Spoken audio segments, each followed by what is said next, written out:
I recently moved my 2 female bettas from a 10-gallon tank up here to the other half of this 20-gallon long that I have split in half. On the other side is this mustard gas male betta.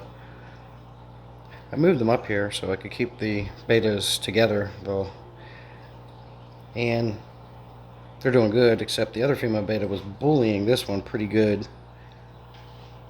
And with that, combined with the fact that I moved them, he was pretty stressed out. His fins were getting ragged. He was just laying around.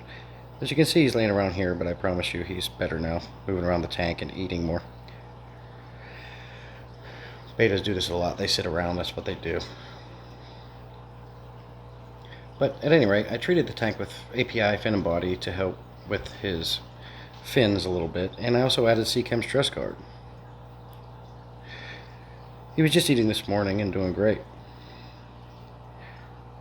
But what I noticed is every time I treat a tank with API fin and body, after the last couple days, after the day it sits in there, it turns the water like a dark tanniny color and sometimes pink. As you can see in the thumbnail, you can see that pinkish color. Well, anytime you add meds, you also want to put carbon in to help remove the meds after the treatment is complete. Well, with these tiny filters, a sack of carbon wasn't going to fit in them, so I improvised. As you can see here, I used wire to hold this sack of carbon so it catches the output of the filter. I did this yesterday. As you can see, just by adding the carbon in there to pull the medications out, the tank water is already clearing up. I'll let this sit for another day like this, and I'll go ahead and do a water change. And we're going to monitor this guy and make sure he's doing okay. Like I said, he was eating this morning just fine. And he's doing a lot better, especially since I put the bully back in the 10-gallon down here with these long fin Serpe tetras.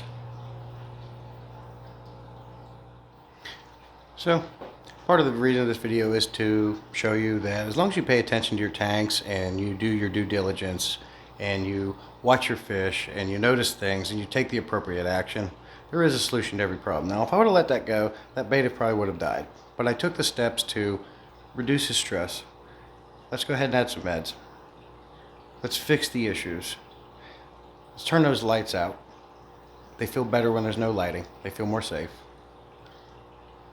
And see how things go. As a result, he's doing much better. Those 2 female bettas were always together since the time I acquired them. They swam together, but something changed, and all of a sudden the other one didn't like her friend. So another reason why it's good to have a spare tank laying around like a 10-gallon tank, especially for small fish like bettas, so it gives you options to fix issues like this.